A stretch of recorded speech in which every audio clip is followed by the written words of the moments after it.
UFC Saudi Arabia's just taken place, and the main event was Isreal Adesanya versus Imavov. Obviously, we know the result of that fight. A good finish for Imavov, a bad finish for Isreal Adesanya. He's always had a granite chin throughout his career, and it's finally been cracked. But I can't help but think how overrated Adesanya's title reign was. So I'm going to go through his title reign record of wins, and we're gonna compare, not compare, but we're just gonna give context to every single win, because when you look at it this way, you'll see Israel Adesanya's title reign as something completely different to what Joe Rogan and the commentary team would tell you. So obviously he beat Kelvin Gastelum in a war for a interim belt, which has not aged well at all. He beat Robert Whittaker left hook KO, but it was a competitive fight before then, and it was against a good opponent in Robert Whittaker. But Robert Whittaker's always been a bit iffy in the chin. Yeah, but then we get onto the Yoel Romero fight where things get very fishy. Yeah, Yoel Romero was a monster at this time. Yeah, was a monster, and he was. I think that is actually number 2 ranked in the division. But yeah, he defends belt against Yoel Romero, and it was the most boring fight in UFC history. It was literally Adesanya leg kicking at range for about 3 leg kicks around, and then Yoel Romero would run in, and just hit him with like a right hook, wobble him a bit at the end of every round, which should arguably win him the rounds that he should have gotten. So therefore, he should have won the fight against Yoel Romero. So that so far would be 1 win, 1 loss, right? And then you get into the Paulo Costa fight, where Paulo Costa's been taking bombs his entire career, but this tappy left hook that hit Paulo Costa from Adesanya, when he started getting on the floor, like, how are you getting dropped from that? Like, I don't get it. He took bombs off Yoel Romero, but now he's on the floor from a little tappy left hook. Weird. It's a weird sport. And then and then obviously he was on the floor, got ground and pounded and raped by Izzy. But then you've got to move on to when he moved up to light heavyweight and got completely, like, fraud checked by Jan Blachowicz. Like, he beat him on the feet, beat him on the ground, checked all of his leg kicks, made him look absolutely fucking useless on the feet and useless on the ground. Because Jan Blachowicz is actually that good, and I am choosing him against Olberg when that happens. But yeah, and then he fights Marvin Vettori. Marvin Vettori is the most mediocre fighter in UFC history. Yeah, like, he is not that good at all, and he managed to get Adesanya's back, as well as this Robert Whittaker rematch. Are we really going to argue that this wasn't a robbery? This was clear. He was out jabbing him with a 6-inch or 8-inch reach disadvantage or something crazy. Robert Whittaker was. Crazy stuff. And then he'd got his back in moments. And this is inevitably why I've chose DDP to beat Adesanya, because he always gives up his back, and lesser fighters like Robert Whittaker and Marvin Vettori has gotten his back. I think even Jan Blachowicz did in his fight. But yeah, Robert Whittaker got straight up robbed off his title. He should have gotten from this fight. Which is mental, because when Adesanya can't leg kick at range and his opponent just stands there like a Marvin Vettori or a Jared Cannonier, we'll get onto that fight in a second, he's pretty much useless. But we'll move on to Jared Cannonier. Jared Cannonier, he leg kicked him at range after saying he was going to have one of the most epic performances in UFC history, and it was Alex Pereira who said he was going to leave frozen like Elsa, but he walked out with a can of ashes saying Jared on it, just to leg kick at range. It was weird. And then he fought Alex Pereira, which I chose to beat Adesanya, and he beat him, and it was a very competitive fight. I thought was 2-2 going to the 5th round, I think. I can't remember off the top of my head. It was standing TKO. We got robbed of seeing Adesanya KO'd stiff by Mark Goddard. But fair enough, he did look very rocked, and it was like one more punch and he would have been out cold.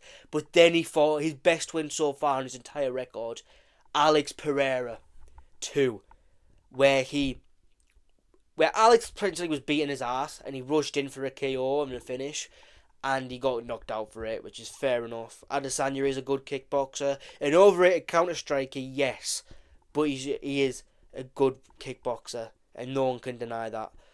And he counted it, and it was the best win of his entire career. But then you've got to look at the Sean Strickland fight, where Sean Strickland walked him down, checked his leg kicks, and made him look useless by boxing him. Another weakness in his game, and a reason why I chose Imavov to win this fight. And then we got to get onto Dricus du Plessis. Now, if there was anyone he was going to counter, with his amazing counter strike and Joe Rogan creams over, it is Dricus du Plessis. But he never countered Dricus du Plessis with a good counter shot. And I know it's Dricus du Plessis, and he is a weird fighter to fight, but he rushed in with his chin wide open in moments, and if anyone was going to counter him, it would be Adesanya, but he never. And then we got to get onto the Imavov fight, which literally just happened like an hour or two ago.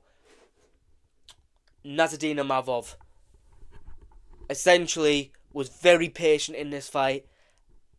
Took a lot of leg kicks in this fight. Took him down in moments. Tried to get to his back, which I think he got to at one moment, but Adesanya defended it well, which is fair enough.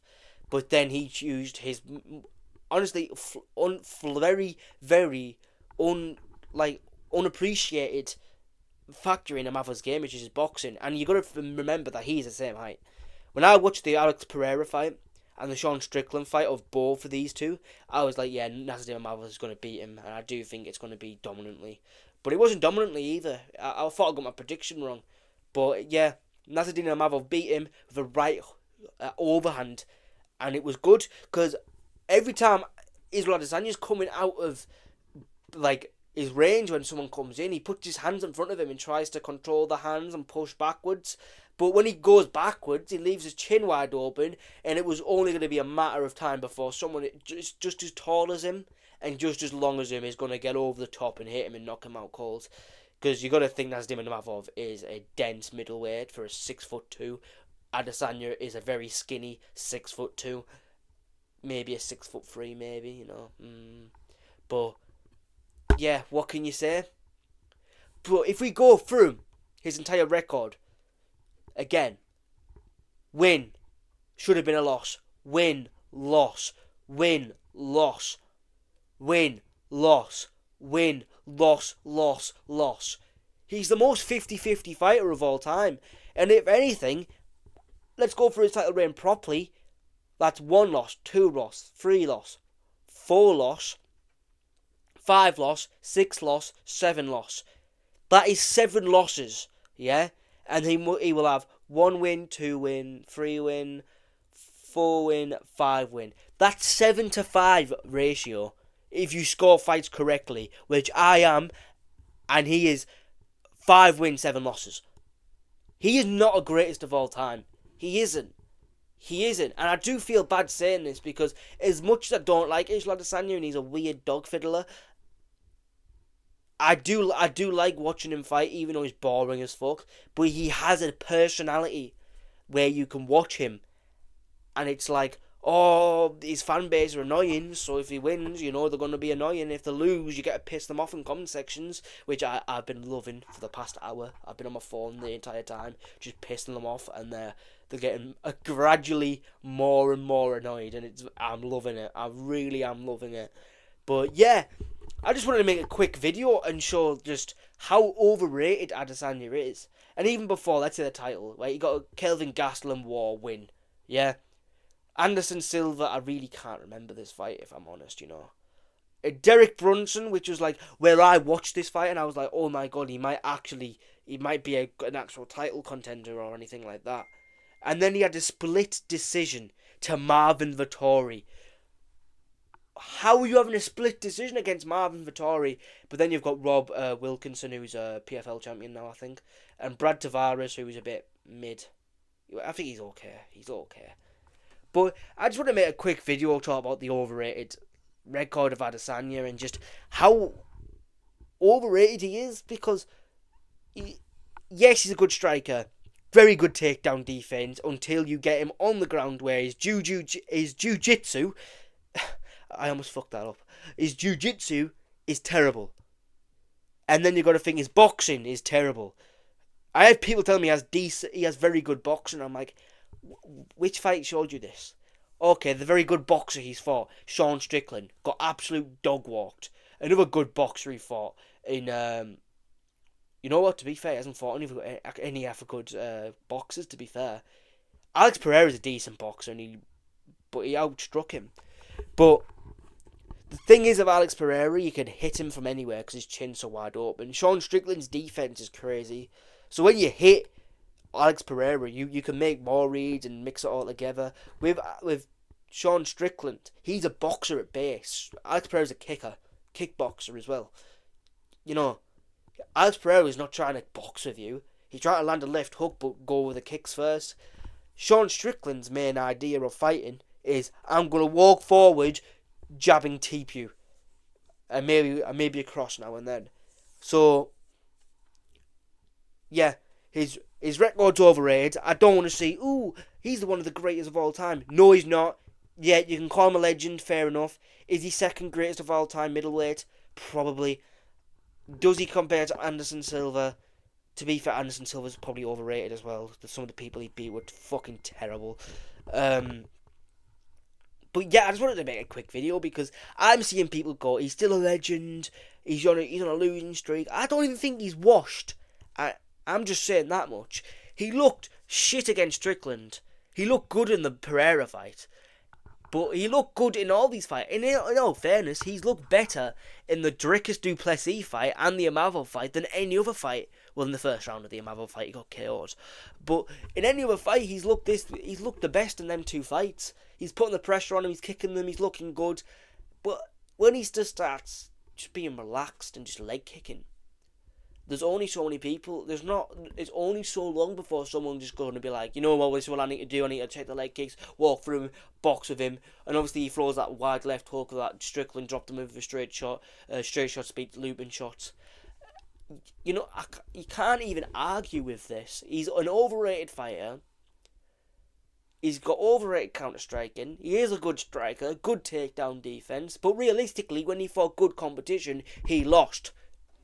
Such as Yoel Romero, Robert Whittaker, Alex Pereira, which isn't really saying much, but he's a striker. Sean Strickland, which we didn't even think was good at that time, but he was a terrible matchup for Isreal Adesanya. Dricus du Plessis, who is very underrated as a fighter, and Nasruddin Imavov, who is criminally underrated. These two are the most underrated fighters in middleweight.